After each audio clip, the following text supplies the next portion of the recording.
Hi everyone, welcome back to my channel. If you're new here, I make videos about pregnancy, lifestyle, travel, and women's ministry. I'm currently 8.5 months pregnant with our first child, our daughter. Her name is Saoirse. Today I'm doing a video about things that no one tells you about pregnancy. There are a lot of surprises with pregnancy. My question for the video this week is, what is something that you wished you knew before you were pregnant? Write a comment down below and let me know. I shared a post on my Instagram story asking you guys what are some of the things that were surprising to you in pregnancy. And I was just amazed at the amount of responses I got and wanted to share some of the best things that I heard from you guys and some of my own experiences as well. If you're a mom, a partner, currently pregnant, just curious about pregnancy, I hope that this video is helpful to you in whatever stage you're at. If you like this video, please be sure to subscribe to my channel and hit the notification bell so that you can stay in the loop for more videos to come. The first thing that no one tells you about pregnancy, and this is actually a really fun one, is that you have super vivid dreams. I had such vivid dreams. I had so many dreams about the weirdest, most random things, but I also really had some cool dreams about Saoirse. I was hoping in the beginning that we were having a boy, but after I had this super vivid dream, I was convinced that we were having a girl. In my dream, I was holding her, I was nursing her, I had just given birth, and I just felt so much joy. I've never felt that much joy and peace and contentment in my life. I remember I woke up the next morning and told Joey about my dream, and I just told him, I think we're having a girl. I never felt so confident about something in my life and so excited and joyful.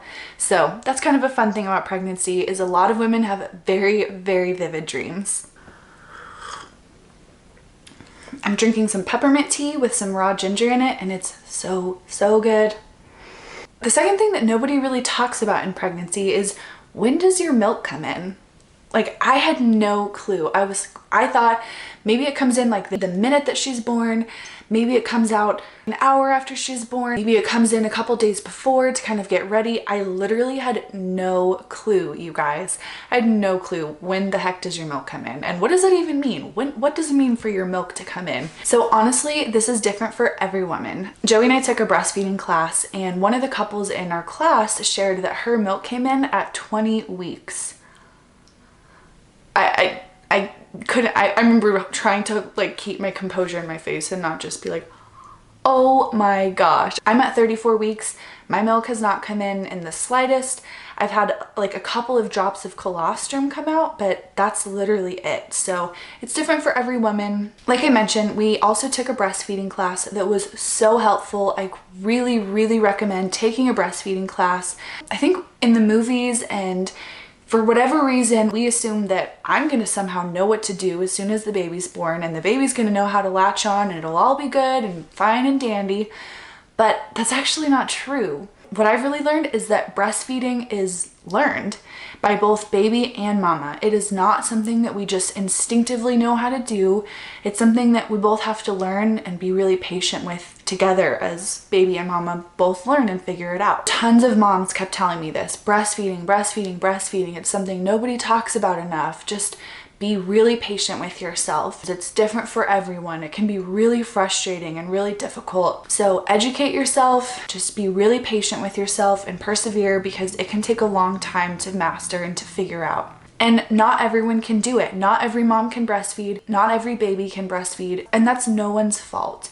That is not your fault. It doesn't mean you don't love your baby. It doesn't mean that they don't love you. I'm really praying that I will be able to breastfeed and that she'll be able to breastfeed, but there's really no guarantee, and it's difficult. Again, so I've heard. I have not been able to breastfeed yet. This is just something that a lot of you mamas shared with me that I wanted to reiterate back to you guys, to anyone who's curious, that I've found a lot of comfort in, is that breastfeeding is learned by both of us, baby and mama. Everything they all said as well is that if you persevere, it's so worth it. It's not easy, but it's worth it. One of the old sayings used to be, breast is best. And while yes, that is still true, and while yes, they will continue to teach that, and I do agree with that, at the same time, I also believe that fed is best. This is a quote that I love our generation talking about more and more, that fed is truly best. If you love your baby, you're gonna feed them. Whether it's breast milk or formula or something else, you'll figure it out. As long as your baby is fed, they're gonna be okay. So be patient with yourself and don't be hard on yourself if breastfeeding doesn't come naturally or just doesn't come at all. It's not possible for everybody. So give yourself a lot of grace. Okay, let's get honest here. Not all of pregnancy is all that glamorous and beautiful and fun. Some of it's pretty gross. So the first thing that's kind of gross about pregnancy is the farting phase. For some women, this phase is the entire pregnancy. For me, it was mainly the end of my second trimester. I went through this phase. Guys, my farts were so bad. Like, I couldn't control them. They smelled so bad. And if you know me, you know I do not talk about this stuff, but this is probably just God getting me comfortable with all of that. But truly, I mean, oh, guys, it's so gross. It smells so bad. And the reason for this is constipation. When you've got a baby growing in there and she or he is pushing on all of those organs, especially your digestive tract, it tends to slow things down. And when digestion slows down, something called fermentation happens and things get a little smelly and things get a little unpleasant in there. And so when you start getting gassy, it smells that much worse. One thing that I found that does help with this is drinking tons of water, more water than you're comfortable with. It will soften your digestive tract, soften everything in there, get things moving so that it's not as bad and as painful too. I mean, gas can be really painful. So drink lots of water, get some good fiber in your diet, and let your doctor know if it gets worse or if you need more help with it, because it's not fun. And my husband hated it. He hated it so much.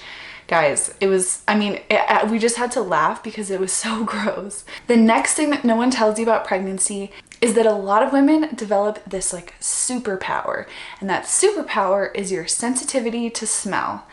I remember that is how I knew that I was pregnant. I was in the grocery store and I just felt overwhelmed with the smells. Everywhere I looked, it was giving me a headache. It was making me nauseous. I was like, why can't I smell everyone's perfume and all this food so strongly? So it's like a superpower, seriously, but super sensitive smell. Unfortunately, this tends to make things like morning sickness a lot worse because you smell everything a lot stronger. I used to walk downstairs in the morning to grab breakfast and I'd open the fridge and would just immediately feel so sick to my stomach because even the slightest little smell, it makes it so much worse. I used to carry around a little bottle of doTERRA peppermint oil to kind of help with the nausea because everything you smell is really strong. Oh, she's kicking a lot. I'm pretty sure she's head down right now and she's kind of like squishing her little arms and moving her head around down there. The next thing that no one really tells you about pregnancy is this whole idea of a birth plan. You will get a lot of encouragement to write a birth plan. Some women take this very seriously. They write out like pages and pages of single-spaced notes on all the things that they want and the smells that they want in the room, you know, the lights and the everything, the positions they want to have, all the tools that they want to have with them. And I think some of the best advice that I've gotten in that department is just to be very surrendered. Someone told me, don't call it a birth plan, call it your birth preferences. It's really good to just keep a surrendered heart about what you are hoping to happen so that when things do not go according to plan, because they won't, every labor, every birth is different from the next, that you're at least prepared and surrendered and able to let go of things without being too hard on yourself or your partner or the physicians around you. A lot of doctors and nurses and different books have encouraged me to write it in a one-page birth plan with bullet points so that you can hand it to a nurse or hand it to anyone or have it up in the room, encourage people to read it, have your doctor sign off on it, all of the above, but make it simple, easy for them to read, not something they have to sit down and read through like a novel. It probably won't happen anyways. They don't have time to read through your entire birth plan, super detailed. So make it simple on them, keep it simple, and stay surrendered. With that, it's also really helpful to just talk with your partner and with your doctor about expectations. For me, words are very important. So something that Joey and I talked about was I really need him to be prepared with a lot of verbal affirmations, a lot of words of encouragement, because those are the things that are really going to matter to me in the moment. I think that's what matters to me right now most days. It's just him reminding me, hey, I love you, I'm with you, I know this is hard, but I'm with you, I'm not leaving, everything's gonna be okay, we're gonna get a baby at the end of this. Those kinds of just encouragements and affirmations to me are so, so helpful. And so just communicate those things with your partner of the hopes and the things that are most important to you. Communicate a lot, keep it simple, and stay surrendered. Another thing with this is I really would encourage you to educate yourself on the hospital's procedures. For the hospital here in Bend, they do not require when you get a C-section to have your arms strapped down to the table. That was a huge relief to me because I had heard a lot of rumors that that was true. But for one of my really close friends, she lives in another city here in Oregon, and at the hospital that she's going to, they do require your arms to be strapped down to the table if you have a C-section. I'm so thankful that the hospital here in Bend does not require that because that gives me a lot of anxiety.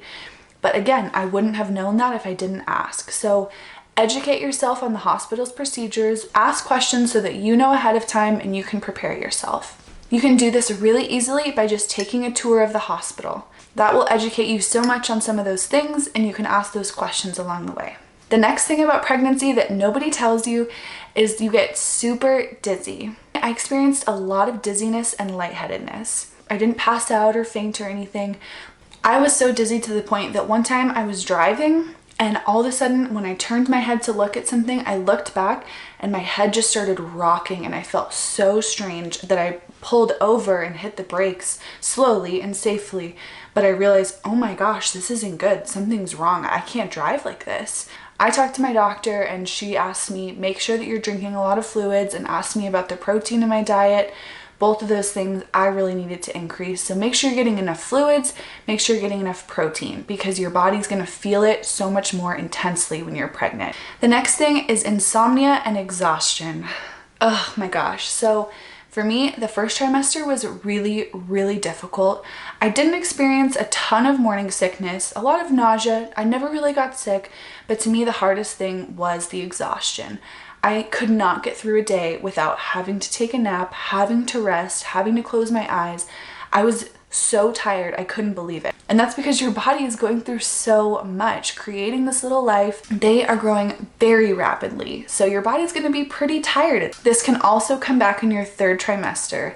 Lately, I have been feeling a little bit more tired, a little bit more exhausted, needing a nap some days, not every day, but feeling that exhaustion starting to come back as she's kind of in her final home stretch. I've also been experiencing a lot of insomnia in this last trimester. Personally, I think that it's just God's way of preparing your body to have a baby. I'm normally a very heavy sleeper. Once I'm out, I am out. There is no waking me up.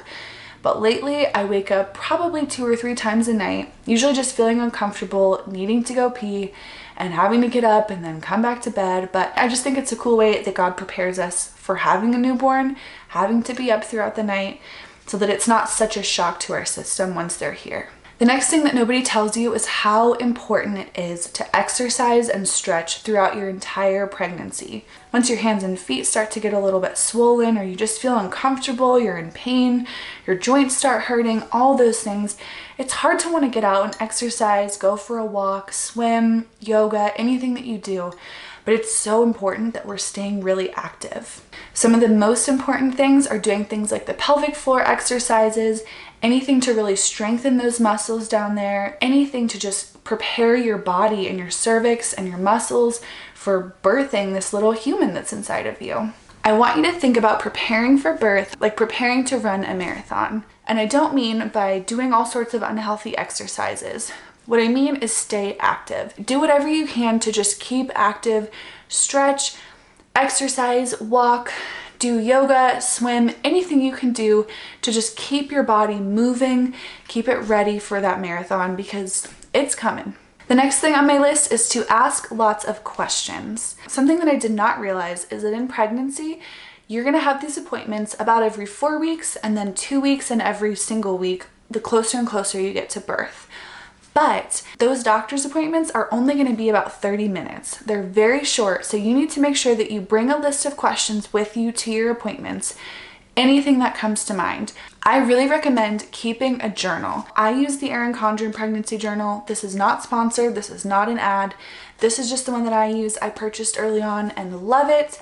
I keep all of my ultrasound photos in it. It's helped me so much. I write all the questions for my doctor's appointments in it. It helps me to remember the things that are important, and I can write the answers down so I don't forget the answers either. Also, ask other moms. Let people into your life. Let them share advice with you. You don't have to take every single piece of advice that they give, but let them share it. Moms love telling their story about their birth, having kids, everything. They love to share their stories, so let them share. But be secure and follow your instinct, and remember that this is your pregnancy, your baby, your labor, and your delivery, so your experience is going to be unique and different than every other mom's. The last thing on my list, and this was some advice that a friend of mine gave to me, she's currently pregnant as well.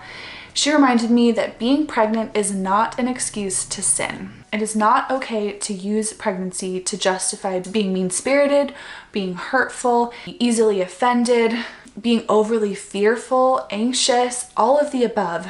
Don't let pregnancy be an excuse for you to sin. God still calls us to be righteous no matter what state we're in. Give yourself a lot of grace and ask for a lot of grace, and know that it is going to be a lot harder. Let's still fight to be women of God in spite of our crazy hormones and crazy emotions that we're going through and all the changes happening in our body. Let's fight even more to be holy and righteous women.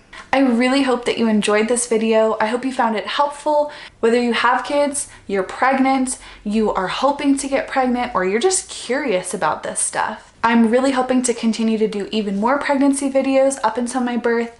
I'm going to see if I can do some sort of a vlog, as much as my hospital will allow, of my labor and right after she's born. So if you like this video and you want to see more, be sure to hit the subscribe button down below, as well as the notification bell, so that you can stay notified whenever I post a new video. Thank you so much for watching. I'll see you next time.